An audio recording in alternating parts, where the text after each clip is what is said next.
What's up, everybody? Welcome to Moment of Clarity. Thanks for joining me. Please take a minute to click share, to click thumbs up. All that shit helps. To leave a comment. I got a big guest for you today. Someone I've been wanting to talk to for a while now. The founder of Food Not Bombs, Keith McHenry. If you haven't heard of Food Not Bombs, then you've got your head up your ass. All right, you better fucking start paying attention. Food Not Bombs, they're pretty much they're in most American cities. And they focus on getting food to people who need food. I don't know if you've heard of such a thing. It's fucking crazy. In the richest country in the world, we actually have a lot of hungry people. They get food to people, and they've been doing it for years. And Keith McHenry should be joining me in a few minutes, just a few minutes. So please share this. All the super chat donations, if you have a dollar or two, will be going to Food Not Bombs. So if you happen to want to go over to youtube.com/moment of clarity and subscribe there, and also click the little super chat thing and throw in a couple of bucks, it'll all go to Food Not Bombs. Hey, everybody who has said hello, thanks for joining. So we'll be getting to Keith here in a few minutes, but I wanted to start off with something that's kind of gone viral, a video that's gone viral today. That's fucking insane, but I'm more interested in the analogy that it represents than the actual video. But so this video, if you haven't seen it, it's been making the rounds today. It appears to be real. Many people have looked into whether it's real, and they all signs point to yes, this is an actual real video.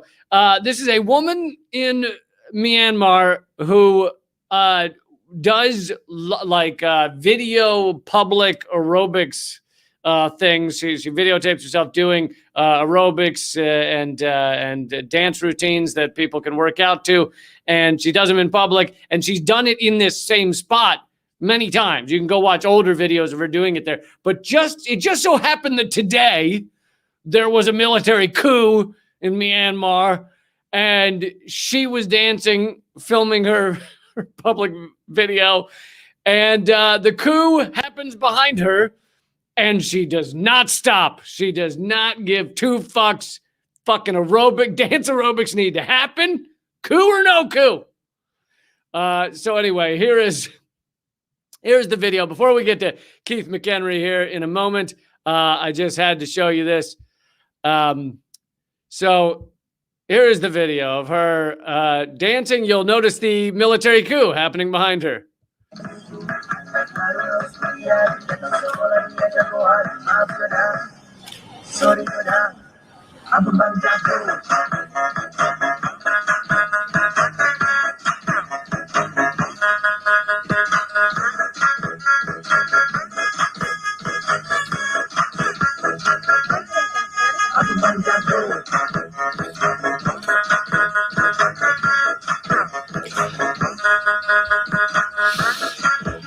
All right, I think you get the point, but I'm fascinated by the analogy of what. Yeah, I'm not gonna criticize her or whatever. Her, I don't know her life, and I don't know Myanmar, so I'm not gonna get angry at her. What I think is great, though, is, to me, that is the perfect analogy for all of us dancing, fucking obsessed with our own idiot worlds, just dancing the day away while climate change burns down the world behind us, and while environmental destruction just collapses everything behind us. We're just doing our little dance routines. Don't give a fuck. Not even going to turn around, take a look. Not even going to take a look. And I feel like there's so many analogies for what's going on right now. We are that woman. And honestly, like, behind us that we don't give a shit about it's like techno-fascism is taking over the United States. They're deciding what truth is you're allowed to speak about, and you can have your channels banned. And I'm not just talking about Trump. They've banned 70,000 people from Twitter for believing QAnon bullshit. And it's like, since when has being an idiot been something that gets you banned from social media? And it's all funny when it's something you don't agree with. But guess what? Next, it's me. And it's already been accounts like mine. It's been Free Thought Project. It's been Police to Police. You can go down the list, antiwar.com, antimedia.com. So techno-fascism happening behind us, and we're doing our dance routines. Don't give a shit. Most Americans, most people around the world, not even paying attention as the environmental destruction happens, as climate change collapses the world. And so I just felt like that video, which is fucking amazing and has gone viral today in Myanmar, it just represents, to me, it represents so much. It's analogous for what we're doing right now. And so I had to show it to you. But I want to get to our amazing guest. Like I said, I've been waiting to talk to him for a while. He is the founder of Food Not Bombs, an incredible organization that it seems like everywhere whenever I'm at an action or a protest or something important's going on, there's always a Food Not Bombs table there.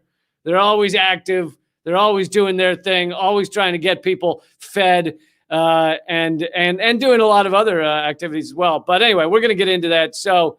And take a moment, please, to share this video and let people know. And like I said, all the super chat donations, all the proceeds are going to Food Not Bombs. So without further ado, here is Keith McHenry. Great. Thanks for having me, Lee. That's very surprising and exciting. Thank you. I've been watching you forever, seen some of your shows live. Really enjoy your perspective. So. Thanks, man. It's good to have you on. Thanks for all your work. Thank you. Yeah, it's been fun.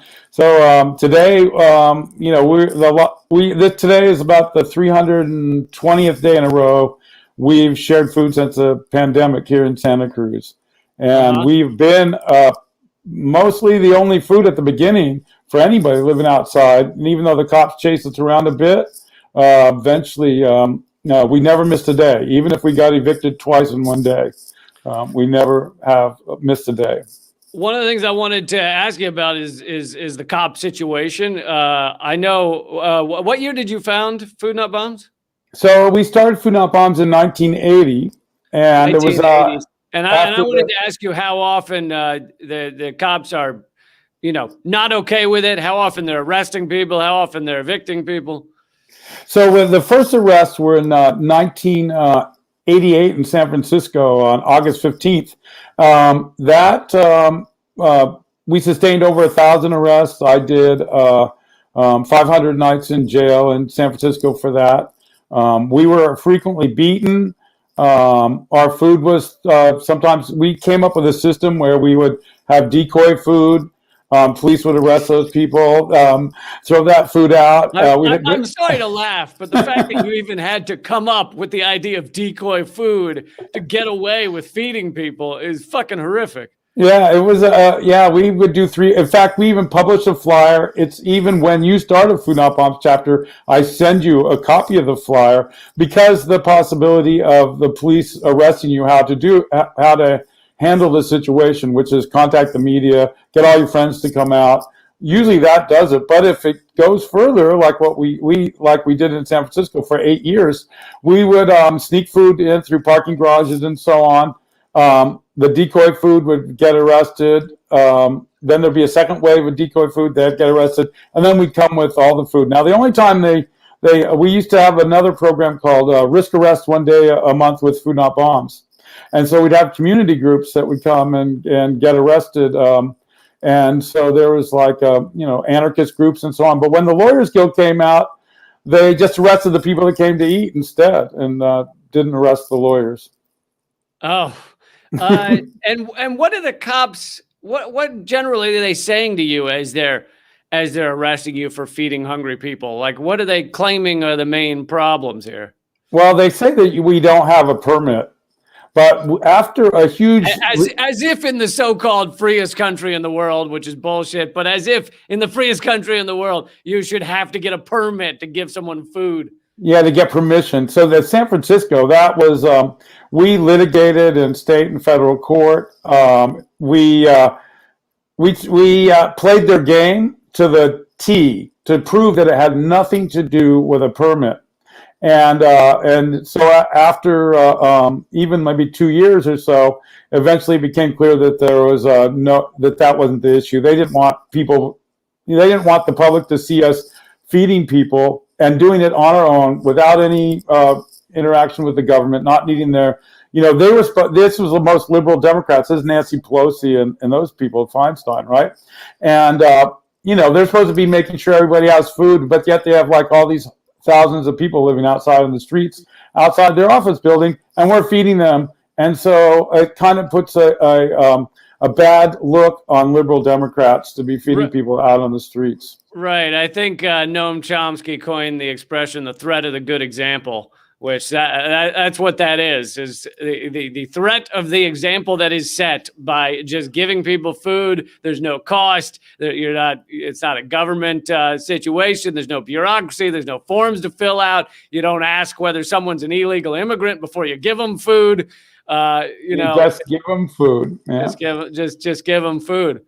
Yeah. And then the other thing is, so when Katrina happened, I was actually at Camp Casey, feeding Camp Casey, which was a protest outside of Bush W's ranch, and Casey was a vet that was killed in Cindy Iraq. Sheehan started that, right? Cindy Sheehan, right? So we were there. We were the lawyers for Cindy and the scene were from New Orleans, so we were monitoring the hurricane. So we mobilized the Food Not Bombs community and Rainbow Family and Veterans for Peace to show up. And it turned out the Red Cross ended up giving out our toll-free number as the official number for food, and they never showed up. And it was just Malik and Common Ground and Food Not Bombs and Felipe from Rainbow Family and so on. And we were the food in New Orleans. I've seen something similar with mutual aid, and Eleanor Goldfield works with mutual aid and here in DC. And especially at the beginning of the pandemic, the DC contact numbers, information numbers for people saying they need help with food. They don't know what they're going to do. They were just giving them the mutual aid number. Meanwhile, giving them no support for mutual aid, not acting like it's something they endorse at all. And yet they're giving people the number so that they show up to mutual aid, because they're basically the government is saying, we're not going to help you get food. Exactly. We won the 211 award. Apparently, we're supposed to get like some social media thing here for having the most calls and the most actual referrals and success of 211 for the last 12 months. So we started feeding people every day on here on March 14th, and it's no surprise, since there were no other services, that we are going to win the award, because we were largely it. So.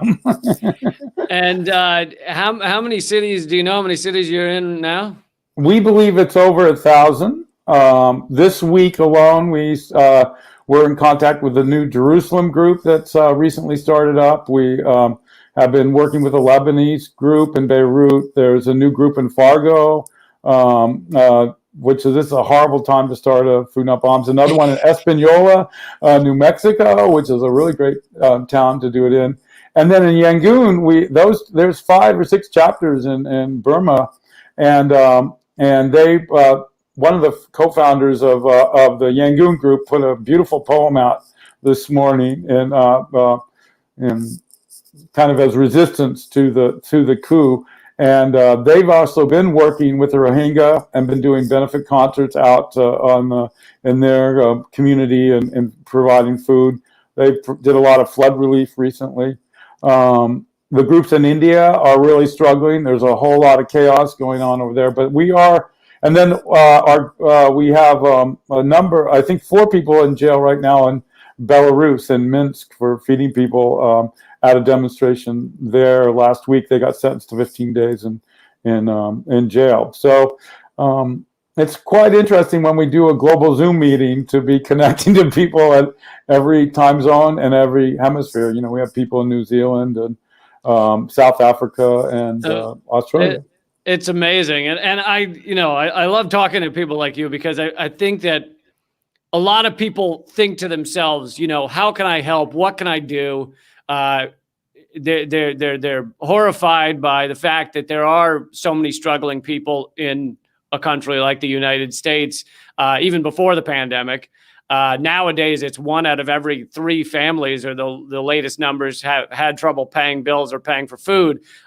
So it's just, getting to completely jaw-dropping numbers now.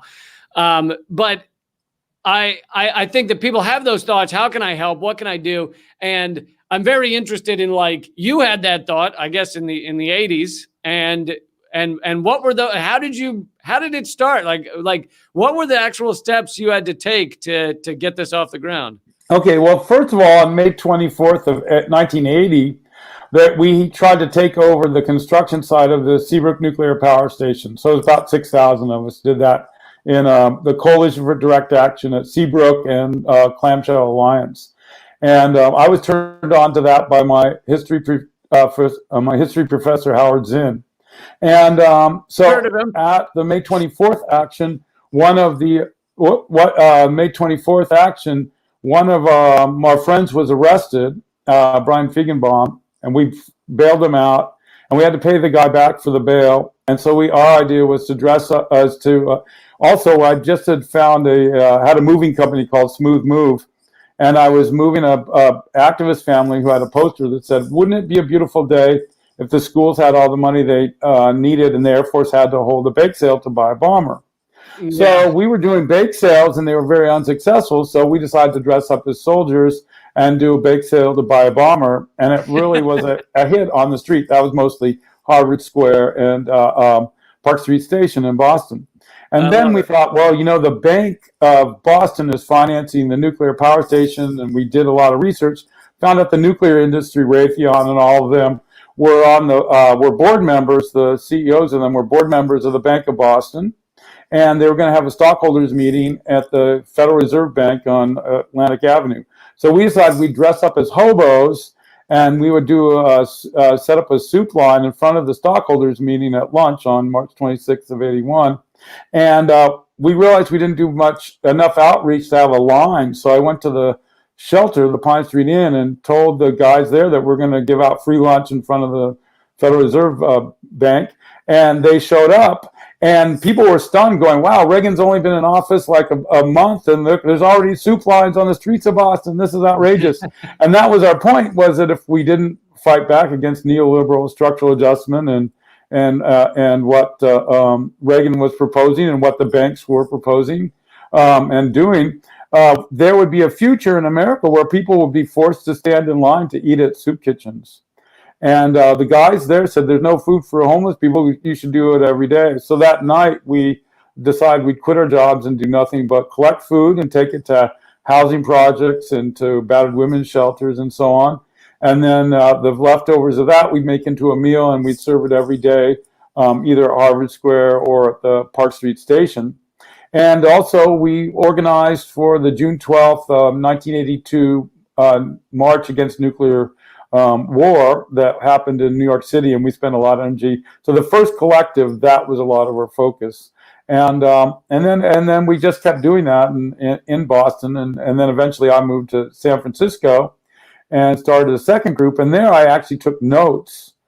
And so I created a flyer. When we got arrested, people wanted to start a group to protest the arrest of San Francisco food not bombs.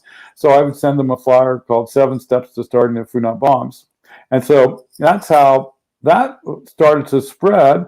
And the more there were arrests, the more there were Food Not Bombs chapters that started.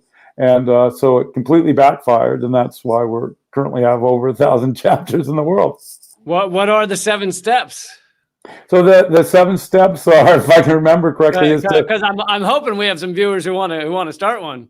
Well, I will tell you, it may not be actually the one I wrote originally, but I'll tell you what I'm telling people now. Even though you can get the letter if you go to foodnotbombs.net, you can check it out. But anyway, basically the way I did it in San Francisco, which is a pretty good way, is I went and talked to the grocery stores and bakeries and so on and asked them if they were throwing out food. I was persistent until they started giving me that food. Then I started taking it to the other soup kitchens. So I took it to Pine Street Inn, Glide Memorial, and so on, until I had like a whole system happening with that. Then I knew where the weak points are in the food programs in the community. So then we decided we would start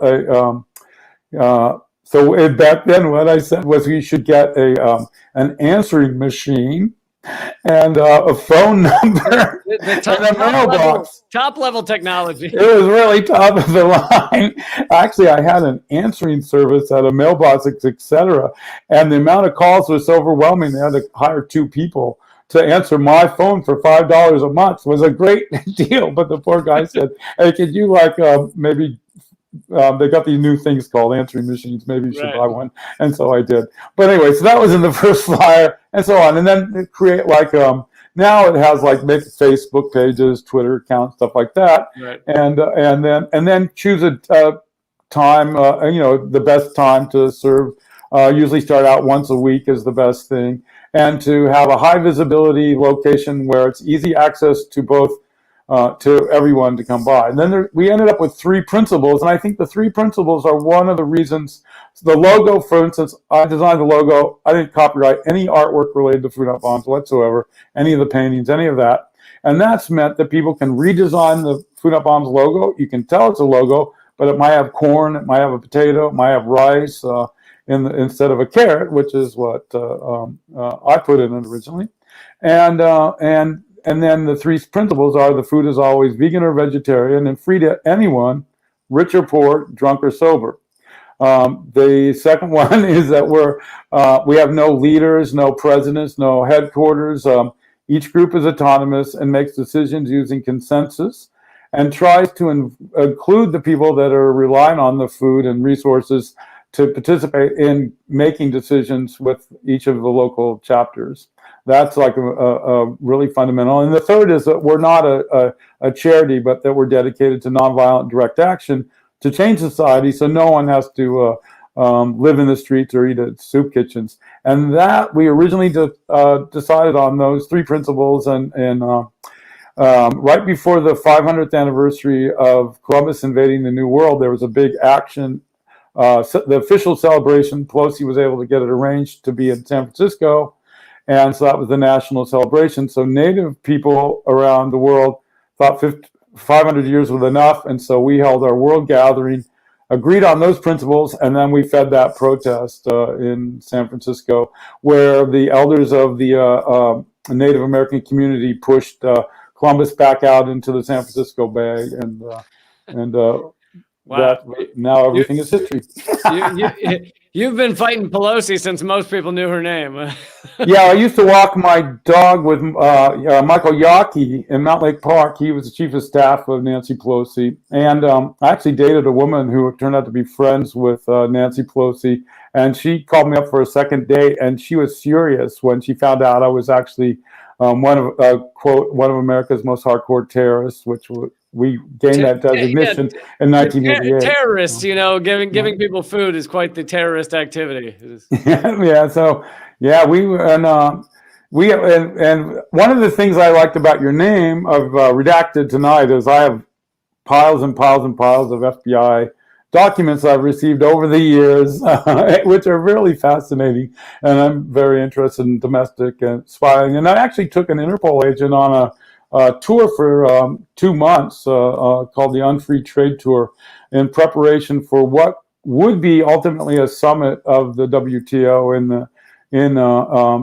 the United States, which turned out a year after our tour would be in Seattle in November. Battle for Seattle. Yeah. So I spent a couple from about 1996 to 99 helping organize against the WTO and then it went on beyond that, but it culminated kind of at that point in the protests at the in Seattle. But I've had a bit of interest in FBI surveillance since we've been the target. There was a State Department lecture at Tufts University in April of 2009 where they compared the people that served free vegan meals in the parks to Al-Qaeda, who's more dangerous. And they determined that Al-Qaeda probably would not last another 30 years, but the people with serving the vegan meals would probably go on another 30, which is going to be true. And that they are indigenous to their communities, they're loved by the local people, and that the community might insist that military spending be diverted to education, healthcare, and other social services. Dear God, if that were to happen, all is lost. Yes. I got blacklisted on 9/14 after 9/11, and I was banned from working in the United States after that. And, so it's been some pretty interesting things. How did they justify that? They said that I was the founder of a terrorist organization called Food Not Bombs that was trying to undermine the military by encouraging people to think money should go to food and not to bombs. So that was the problem there. So I had 2 more jobs after I was fired from United Way, and I was fired immediately from those 2 jobs. And thankfully, the last job, the woman was very naive, didn't understand really what was going on, and she laid it all out that she received a call that I was on a blacklist and not allowed to work. And really? It was beautiful that she was so honest, and she was puzzled because she thought I did a great job, and it was that was it, and it never worked again. So, yeah. So you've been putting forward FOIAs, and you've gotten information about what the FBI is doing? Yeah, so we do lots of FOIAs, and I'm working with this amazing person who is actually, you may know Jeff Light, who is an attorney for activists in Washington, D.C., and then Ryan Shapiro. And they've been doing a lot of great work on FOIAs. And I just got 2 more recent ones, one which is related to our... So when we were arrested in Orlando for feeding people, right before Occupy Wall Street, actually, I received an email, a cryptic, weird email from somebody called Commander X, like 2 days before we were arrested. And then once I was in jail, in Orange County Jail, I started getting requests for media interviews with the TV stations. And so they would interview me about how I was able to put up on all the websites of the tourist websites in the Orlando area images of us getting arrested with demands that I be freed from jail and that the police stop arresting us for feeding people at Lake Eola Park. And it turned out a homeless man in Santa Cruz, California, who I did not know, actually was doing that kind of work and putting it up. So these most recent documents are about that. And one of the things I find is really cute is the Florida Fusion Center actually took a logo, a painting I did of a Food Not Bombs table and clipped it off of our website and used it to illustrate their document about why we were a national security threat. So that was so nice of them. But it is not copywritten, so they had every right to do it. For those who don't know, fusion centers are these places that take together the information from multiple law enforcement agencies, and they put out the alert that there are terrorists such as Food Not Bombs in the area or what they're planning and like that. Yeah. And so you've also been active. I mean, I assume it goes hand in hand, but active with trying to defend homeless encampments. Yeah, so I was in the National Union of the Homeless back in the 90s, and so I've been working with the National Union of the Homeless and with the local chapter here, the Santa Cruz Homeless Union, and with other mutual aid groups to defend people that are living in San Lorenzo Park. So the police during the pandemic started kind of a campaign to we'll arrest you, take all your stuff unless you go to this park called San Lorenzo Park. So then on December 17th, the city announced that they were going to do the holiday evictions of the park in 3 phases. So on the longest night of the year, December 21st, coincidentally the same night that we do a memorial service for the unhoused in cities all over the world, the police raided, and we didn't have enough strength to block them. So if I can just make this clear for everyone watching, in the middle of the holidays, basically on Christmas, in the middle of a pandemic, the cops have been sent by higher officials to crush encampments where people without homes are trying to stay warm and live. I mean, the level of just moral bankruptcy is breathtaking. Yeah, they even use in Bellingham, Washington, they used a Bearcat, like an armored vehicle, riot police. They did the same thing in Sacramento. That was actually before the pandemic, but this last week they attacked homeless encampments in Bellingham. This is all through the pandemic. They've been doing sweeps, and I've been arrested at 2 sweeps so far during the pandemic, and we were like, though, fortunately, what turned things around is that there was a second wave, which was the bigger wave, and the Monday after the 21st, and we mobilized enough people, and they put fences. The police had placed fences around the area they had captured from the homeless, and so we removed those fences, and we put them as a barricade against the police. So when they arrived, they were unable to evict us, and so that gave us enough time to be able to file a federal lawsuit, which we granted a temporary restraining order, which then we got a second one, and now we got an injunction and the next status hearing is on March 9th. Now this city is flipping out because, they're supposed to be successful bullies. They won the last one against us. And so this has brought the unhoused and the housed that were involved in blocking the park and into this amazing like solidarity that is very, very inspiring.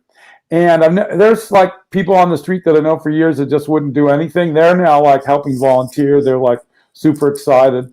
And there's this really a unity between housed and unhoused people in Santa Cruz that I've not seen before. And the pride that people live, we have a slogan, homeless, not helpless. And nothing about us without us, and there's this practicing for 40 years an autonomous way of organizing, as Food Not Bombs has really created this environment where since we have already spent nearly a year being the people providing for the community, it makes it very hard for the government to.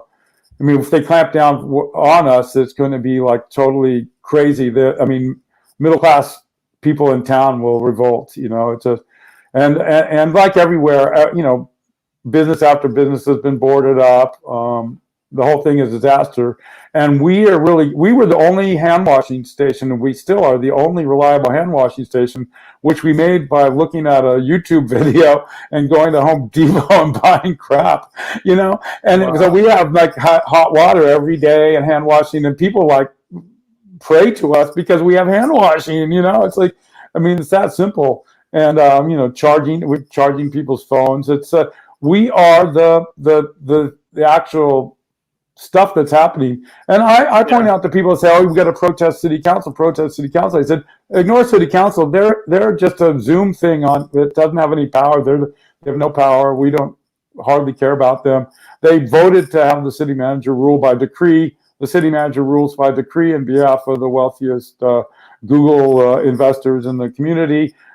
We are the bedroom community, and the fact that they're building all these luxury condos throughout the entire city because we are where people from Google, Facebook, and Silicon Valley come to vacation, and they need a second, third, or fourth condominium. So we're fighting against that, and having actually some odd success against that even. So something I've heard has popped up multiple times in this conversation is community. It sounds like knowing your community was kind of crucial to getting Food Not Bombs off the ground, and getting in touch with the community, and you can't just do this as one person. You kind of need to work together with the community, and I think that's definitely a powerful aspect of what you do. Yeah, and I think as the society continues to collapse and capitalism goes into whatever bizarre dystopia that it seems to be heading, there will be the people like us that are actually handling food, water, clothing, way to live, and then there'll be the cyber governments that have no idea what's going on, can't even find wouldn't know how to survive on the streets if they had to. I've actually thought of setting up a system where unhoused people teach the future unhoused people on how to live unhoused. And then, so like if you're, you're working at Google, but you're gonna like lose your job, but you could pay $25 to get a class from an authentic unhoused person on how to find a doorway and what best way to wrap yourself in a blue tarp and where to get a shower once a week, those kind of necessities, because that's where the 30 million Americans that are facing foreclosure are about to head. And we can see it every day at our meal. That first day when a person is unhoused is shocking. Yeah, and the truth is that these people wouldn't have to wrap themselves in a blue tarp if our authorities allowed those of us who are trying to help to actually do the work. I mean, I talked about, actually it's Food Not Bombs in Las Vegas, where they built the tiny homes, and then the cops came in and just absolutely bulldozed them. And it was what they were doing was an impressive, pretty sustainable system of giving the unhoused actual kind of security and structure, and that they could live in. And each one only cost $600 to make, and yet these type of things are just destroyed. Yeah, well, we rented, the big story here, and I think that actually there used to be a law in Las Vegas that you couldn't, it was illegal to be so many feet from human excrement on the ground, but it didn't hold up constitutionally. But anyway. Then the Capitol building and White House would have to be evacuated. Yeah. So anyway, so we, they would say, well, we got to get rid of Food Not Bombs. They're feeding people. And then afterwards they poop. And this is a nightmare. So we've got to get rid of Food Not Bombs. What? You're telling me that eating results in something afterwards? Yeah. So this was such a shocker that we thought, well, we'll just rent a portable toilet then. Well, it didn't take but one afternoon for the city to come and confiscate the portable toilet. And they banned me from renting portable toilets in the county. So. Oh my God, that's incredible. One of the things I used to say was, because I remembered some of these, it was a different feeding program that was arrested for feeding people, and the argument was that it's not hygienic, it's not sterile or something to be feeding people. It's it causes it's a health hazard or something. And my response was, have you ever seen outside a stadium after the big game? It is a goddamn biohazard, mountains of just all kinds of shit people have thrown away. There's babies under piles of half-eaten sausages, people pissing in the streets. So, but no one has ever said that we better cancel sports because, having them means there's people there, and that it's just a bullshit argument. It certainly is. It's in San Francisco. We eventually, a federal judge ordered the city to give us an environmental health permit, which they took away immediately, which is the root of why we never apply for permits or accept permits. But and how they did it was very clever. They had a person deliver a cake while I was setting up this health inspected facility that they wanted me to have. And then an unhoused person was paid to come up and take a slice of cake while I was rummaging through our equipment to find our environmental health permit to hang on our food facility. And the city of San Francisco said, well, that I had shared food without my environmental health permit being properly displayed on my food facility. So that was the last permit of Food Not Bombs ever. So then anyway, the mayor would always say, all they got to do is apply for a permit. So we would apply for permits, but then we started applying for permits for the dumpster at City Hall, and that got a lot of media attention because if it wasn't us sharing free food, it would be the dumpster sharing the free food. So, and this is often used against Food Not Bombs around the country and in other countries as well. And it's of course ludicrous that it would be safer to eat out of garbage cans than to no matter who was bringing food for whatever reason, however they were doing it. That gets to another aspect of this, which is, in the United States, we throw out 40% of all food. And many of these places have these many cities have regulations and stuff like that about, they aren't allowed to give the food away. They have to throw it out. But then, of course, you have people going into their dumpsters to go get that food. So it doesn't really make it any safer that they have to throw out food because it's one day past an expiration date that was made up by the industry just so they could sell more shit.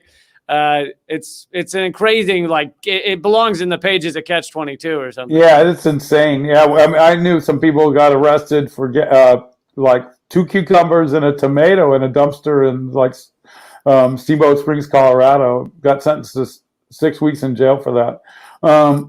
That's how it can happen.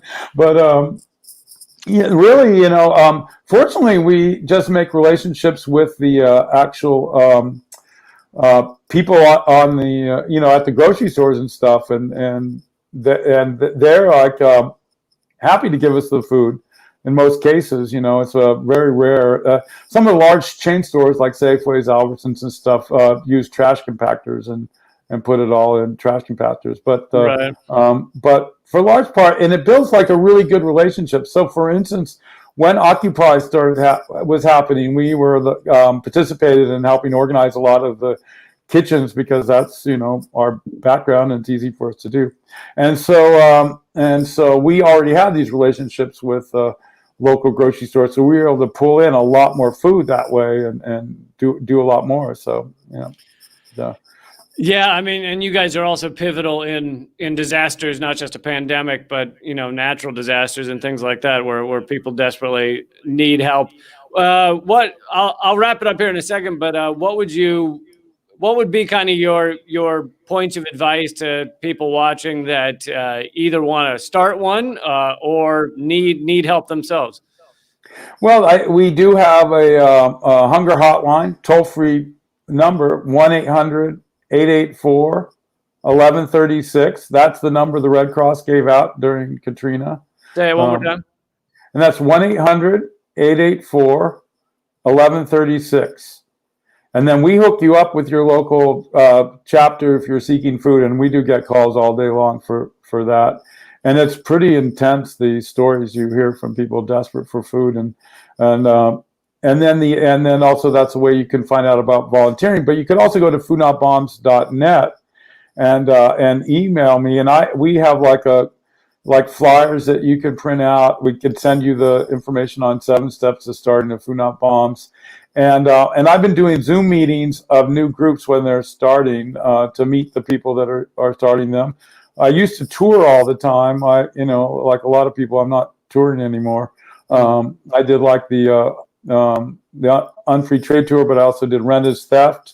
We also other programs that we help start are things like Homes Not Jails, where we get an inventory of foreclosed buildings, particularly by vulture capitalists or HUD or whatever, and then we put our own locks on those buildings. And then when we talk to people that need housing, and then we put them in that housing.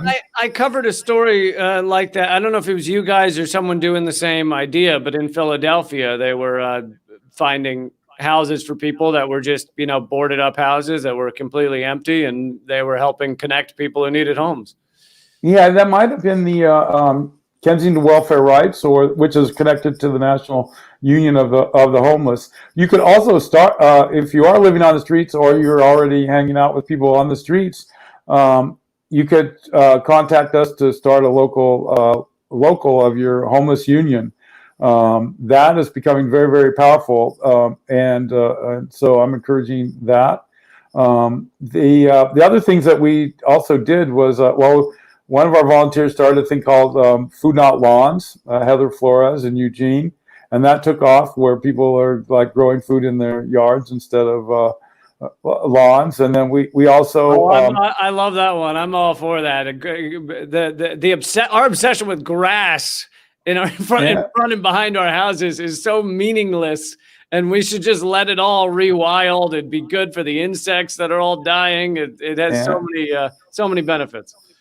Yep, there's that one. And then we started, we were doing, we don't do this so much anymore, but we had started a bunch of pirate radio stations with a person named Stephen Dunifer in Berkeley. And so we had San Francisco Liberation Radio and ultimately around 400. And the reason, and I'm reminded of that is because we had a radio station in West Philly, which was in a squat. And a bunch of Food Not Bombs kids took over some buildings on Baltimore Avenue, which they're still living in. And so we had, low watt radios, whole movement doing that with our side with Food Not Bombs. We're a full service anarchist movement. Oh, I was gonna say your audio is going out, but now it sounds like it's back. But okay, yeah. So yeah. I can't thank you enough. So it's foodnotbombs.net. They can find your email there. They can find the phone number there for people that either need help or want to create one of their own in their city. And there's likely one going in their city, so they could also go and find others who want to do the same work. It's incredible what you do, and you're a hero. And thanks for taking the time to talk with us.